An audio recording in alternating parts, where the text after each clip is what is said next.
Welcome to Local Heroes here on WKFK DTV7, where we interview veterans of the military and we bring you their stories, unedited and unchanged.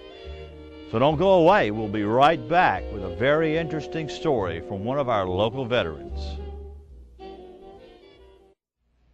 Welcome to Local Heroes here on WKFK TV7, coming to you from the Battleship Alabama. We're not on the deck today, but we're down in one of the beautiful rooms that you and your family could come see and have a great time on this ship steeped in history. It's real close. Bring the family. It's a great destination. You'll have fun. We're going to continue our conversation with Dr. Sid Phillips, United States Marine Corps. On our last show, we had left off when he was on Guadalcanal. Dr. Phillips was in an 81 millimeter mortar platoon, and he was telling us something about that. Now, Dr. Phillips, after they relieved you and took you off of Guadalcanal, I imagine that was a big-time relief. Yes, it was. We were very happy to be alive. They sent you to a place called Australia. Correct. So you went there for R&R, basically to regroup and get better, basically. Correct. Had you lost a lot of weight in the Guadalcanal campaign? Yes, I was down to 12 stones, I think. The scales on the street were in stones, not pounds. But 12 stones. I'd lost about 25 pounds, and so had everyone else. Most everyone was sick with either malaria or hepatitis or something, and we were in really bad physical condition. They brought us into Melbourne, Australia, and the 1st Regiment, I was in the 1st Regiment, we were quartered in the Melbourne Cricket Grounds. Melbourne Cricket Grounds were, but they have been modernized now to what they were when we were there. But they're about 3 times the size of Ladd Stadium here in Mobile. And we were in double-decker bunks that were in the stands. We didn't have any mattresses, but we were very happy to be back in civilization. And we stayed there in the Melbourne area for 9 months, recuperating and getting resupplied and getting replacements in. But I have nothing but good memories of Melbourne, Australia. I've almost adopted Waltzing Matilda as my national anthem. How did the local populace treat you while you were? They were tickled to death to see us there. All of their troops were gone. They had been in the war long before Pearl Harbor. Their troops were in England and in North Africa, so Australia was unprotected, you might say, and they were very glad to see American troops there, and we were accepted, and we had a real good time in Melbourne. Cordial relations existed, and I still communicate with some of the people I knew in Melbourne. In fact, one of my old girlfriends is mother-in-law of my daughter. Her son and my daughter eventually met and married. He's an anesthesiologist over in Pensacola. And this sort of story goes around, though. There were lots of permanent relationships established with the people of Australia. I just love the people of Australia, I really do. Great. So you got better in Australia, you got resupplied, you basically got over your dysentery. Did you ever have malaria? I personally never did have malaria. Neither did my friend W.O. Brown from Mobile. We always figured we might be immune. The Navy gave you a preventative called Ativan. And we all took Ativan. They made you take Ativan. They'd make you open your mouth, the corpsman would throw it in, you'd swallow coffee, and he'd look under your tongue. But you were forced to take Ativan, which turned your skin a golden yellow. And everyone was this golden yellow color all of the time. Everywhere you went, you saw these golden Marines with golden sclera to the eyes and all, you know. But Yeah, I think Adelman was a good preventative. So after Australia, you're going to go back into the war. The little island you get sent to, and I'll just mention here, it's called Good Enough Island. That was right off the coast of New Guinea. Right off the coast of New Guinea. And you were just there as a staging area? You didn't We were there for more training. More training. Beautiful island. Had mountains that were perpetual clouds clustered around the top of them. The island was really not covered with jungle. It had been cultivated a whole lot, and there were sugarcane plantations there and that sort of thing, you know. Then you get sent to the New Guinea campaign. Yes, we got involved into the New Guinea campaign for a short time. As far as I know, we were the only Marine unit that ever came under Army command. We felt like we had been deserted by the Navy. They placed us under Army command. They had a jurisdiction area there in the Pacific. East of it, you were Navy. West of it, you were Army. And we went under Army jurisdiction for a short period of time there. They changed our rations. We went under K rations instead of C rations. We enjoyed that, but now the K rations were 3 different meals. Like boxes of Cracker Jacks. Breakfast, dinner, and supper. Breakfast, dinner, and supper.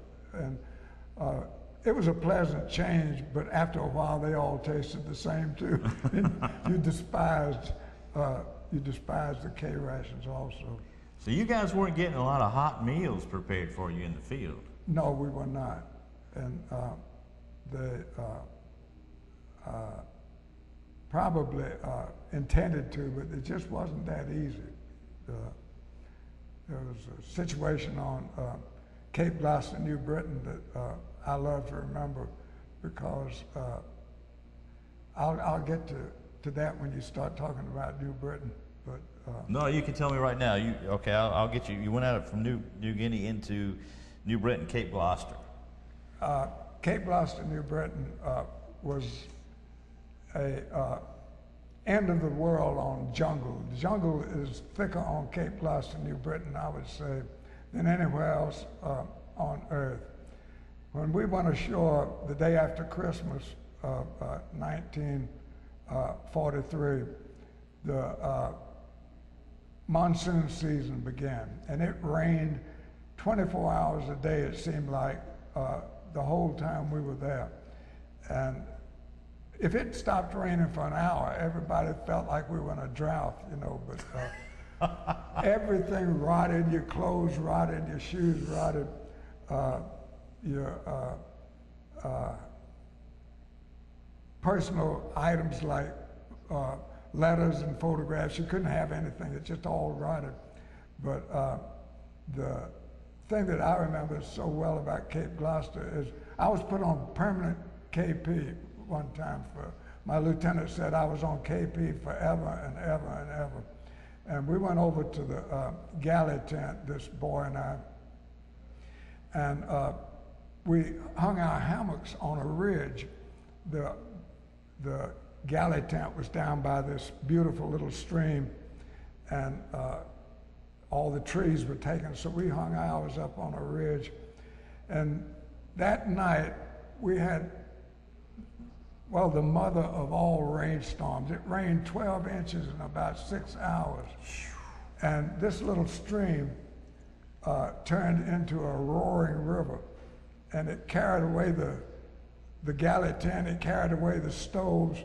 All of these messmen were in their hammocks tied between the trees, and they woke up with the water rising, and all they could do was climb the trees. And most of them slept naked because your clothes were wet. So when morning came, my buddy and I, we were up on a little ridge. We looked down, and there were all these naked Marines hanging up on these limbs of trees. And the galley tent was gone, the stoves were gone, all the food was gone, and we were just screaming and laughing at these poor guys down there. But they lost everything. We had about a 4-day recovery of everything from downstream. We had to bring the stoves back, and it was funny. It was really funny. So you had to go retrieve everything you lost. Correct. The military way. Had to, well, they had a stew of meat and a stew of vegetables and a stew of fruit because all the labels had washed off of all the cans. And the troops said it was the best food they ever served. They suggested they keep doing it from then on. Please have another rainstorm so you can fix better. Best food you've ever fixed. Obviously, everything's coming out of a can. There's no fresh anything. Nothing is fresh, no. So you're still in a 81 millimeter mortar platoon? Still in the 81 mortars. And you're trying to provide fire support in driving rains. Correct. And at night. And at night. How did you possibly see what you were doing at night? They issued us a 1-cell flashlight when we weren't good enough. It was a little plastic thing that you twisted. To turn it on, you twisted both ends, and to turn it off, you loosened it. And it was designed with a screen so that it only gave light in one direction. So each gun had one issued to them, and that was our means of firing the mortar at night. So it slowed things down quite a bit. But you still had to provide the fire support. But you still had to fire. We didn't have this on Guadalcanal. We felt like we had been upgraded to a 1-cell flashlight. It's a big upgrade to a 1-cell flashlight. But you didn't dare light a match during wartime at night. I mean, there was no smoking at night. No one ever lit a match at night in a combat area. So this 1-cell flashlight was very carefully guarded, screened, and whatnot, so as not to show any light. It's hard for me to imagine that your cigarettes or your matches could survive the intense rain that you were experiencing. No, they couldn't. It was, if somebody had a light, it was shared with hundreds of people. And you carried your cigarettes in your helmet. You carried your cigarettes in your helmet, your range card in your helmet. What else did you carry up there? Anything you wanted to keep dry? Anything you wanted to keep dry. Pictures of your girlfriend or anything else. And your clothes were always wet? Clothes were always wet, soaking wet, 24 hours a day. And you had a hammock that you slept in? They issued us a jungle hammock, which was a very fine piece of equipment. But after a while, the strings rotted on it, and it dumped you on the ground, and then you had to sleep on the ground in your hammock. Wow. We're going to have to stop right there and take a break, Dr. Phillips. Don't go away. We'll be back with more of Dr. Sid Phillips, U.S. Marine Corps, World War II, here on Local Heroes on WKFK TV 7.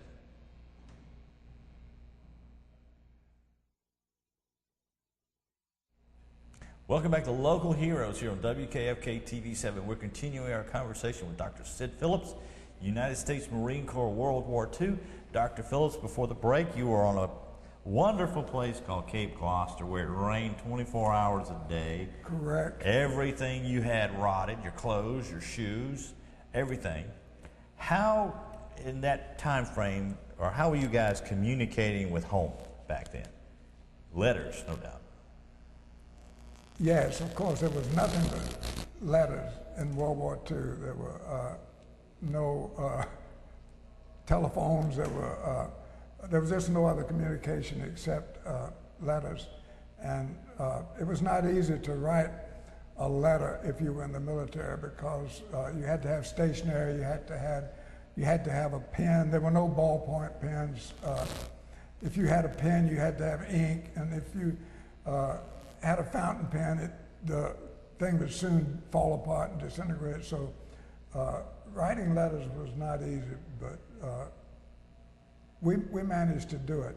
The military did develop something called V-mail, and V-mail was a one-page piece of stationery that you could write on that folded up. It was its own envelope, and this did help when they came out with V-mail. V-mail was microfilmed, and you could fly thousands of letters in a very small package where it was projected after it came back to the States and printed.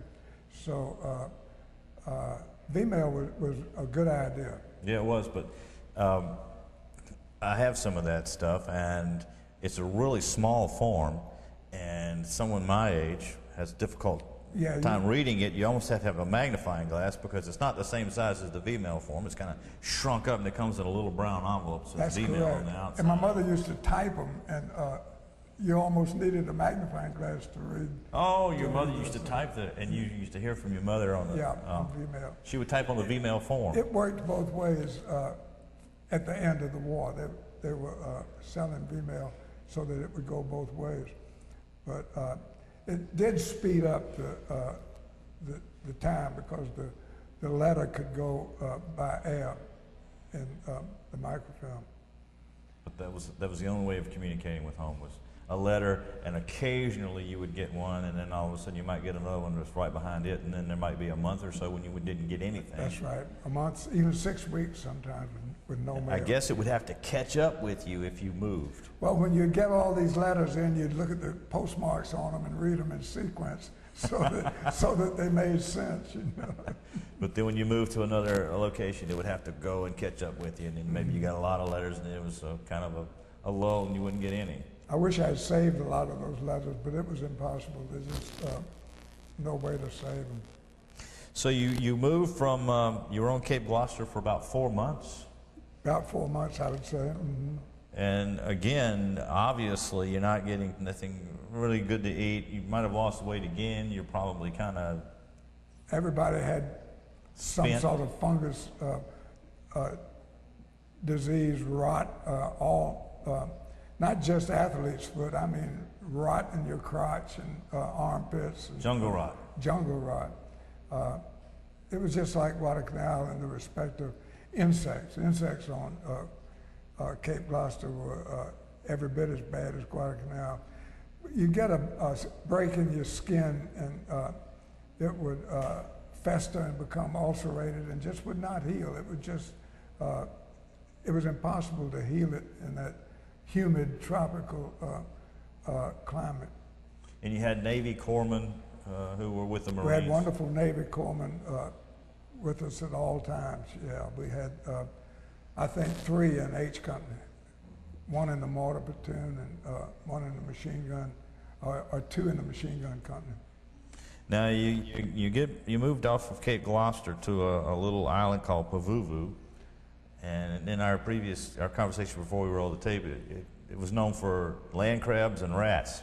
That is correct. Pavuvu is just a bad word in Marine Corps memories. You don't want to have any memories of Pavuvu if you can help it. And that was supposed to be a rest and recuperation place. Correct. We felt like it was going to be a great reward for Cape Gloucester, but it was really the armpit of the universe. You're still living in a tent.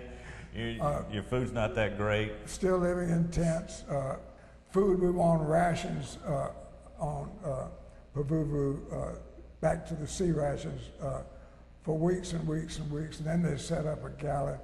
And the galley, of course, would serve Spam and dehydrated potatoes and oatmeal. The good stuff. All that good stuff. So you come back to the States from there. Correct.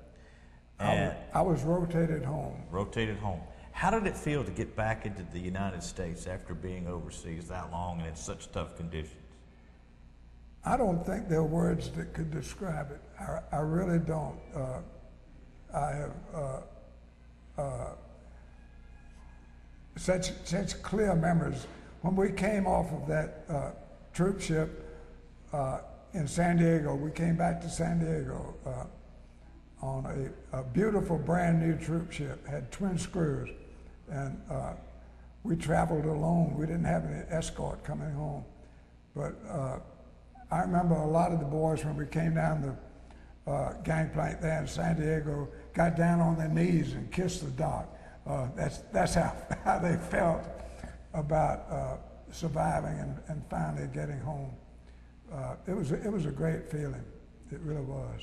But you get into something called the V-12 program when you get back. I applied for, I was sent to Boca Chica, Florida, which is just north of Key West at a Naval Air Station. And there I applied for a program called V12. And I was accepted and spent the last 10 months of World War II at the University of North Carolina in Chapel Hill in beautiful living conditions. And if the war had lasted another 3 months, I'd have been a second lieutenant. Well, for a young man who did not want to go to school, who stood in line to go in the Navy, and because that was too long, you went and got in the Marine Corps because you didn't want to go to school. You come back, you get into a program, and you go to college. I have to think, and the question I like to ask you is, did the Marine Corps give you that discipline that you required in order to do that? I don't think there's any doubt about it. I have nothing but good feelings about the Marine Corps. I think they jerked me from a kid into a man, and I was lucky to survive. And when I came out of the Marine Corps, I'd been in 4 years and 8 days, and I actually had 2 full years of college credit from the University of North Carolina, plus 4 years of GI Bill time. So it launched me well along into my education. Speaking of your education, you went on to become a doctor, a medical doctor. Went on to medical school in Birmingham there. Struggled through that, married a wonderful girl, and we had a marriage of 54 years, and I think she finally just took as much of me as she could and checked out. But again, the Marine Corps provided the discipline necessary for you to get through medical school, I would have to think. I would say so too, absolutely. There was almost nothing that you couldn't at least tackle after 4 years in the Marine Corps. I have no complaints about my time in the service at all. Well, you're now 85 years old. Correct. You got a sister who's a little bit older than you, but won't mention her age. Old sister. Old sister. She too was back in the United States on the home front, taking care of things back here in the United States. And I talked to her a little bit. She said they were all really worried about you because you were so young and you were overseas. But it doesn't sound like you guys really concentrated on being worried about a whole lot, just making it through the day that you woke up to. That's correct. We carried on nonsense and foolishness 24 hours a day. In order to keep the boredom down and basically overcome the fear that you possibly had about being in combat. Well, Dr. Phillips, I have to say that you guys who went to war for the United States in World War II are truly what I consider the greatest generation.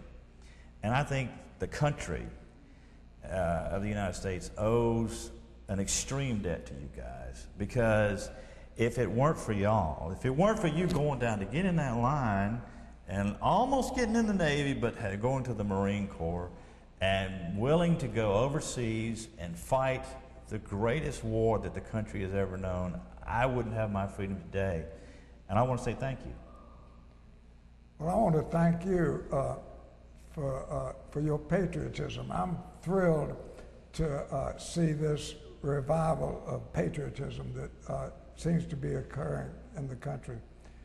You know, Tom Brokaw wrote a book called The Greatest Generation, and we were a great generation, there's no doubt about that, but I think the greatest generation could be still yet to come, and it'll be the generation that turns this nation back to God. We've got to come back to God. We've got to come back to godly principles, and we've got to bring God back into the picture. I feel like that's the biggest problem in our country today, is that we have drifted away from God. We've taken God off public buildings and taking Christ out of Christmas. And it just has, the country will go down the tubes if we don't bring the country back to God. And I think that will be the greatest generation when we do that. And I think it could occur. I Yes. really do. Yes. Dr. Phillips, I want to say thank you for being here on Local Heroes. And the old saying is, folks, there are no atheists in foxholes. Amen. Thank you for being here, Dr. Phillips, and thank you for watching this edition of Local Heroes here on WKFK TV 7. Don't miss the next show.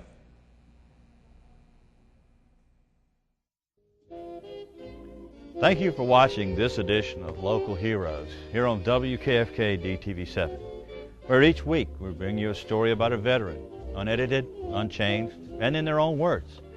So join me again next week here on WKFK DTV 7, or visit our website at WKFK.com for archive shows about local heroes.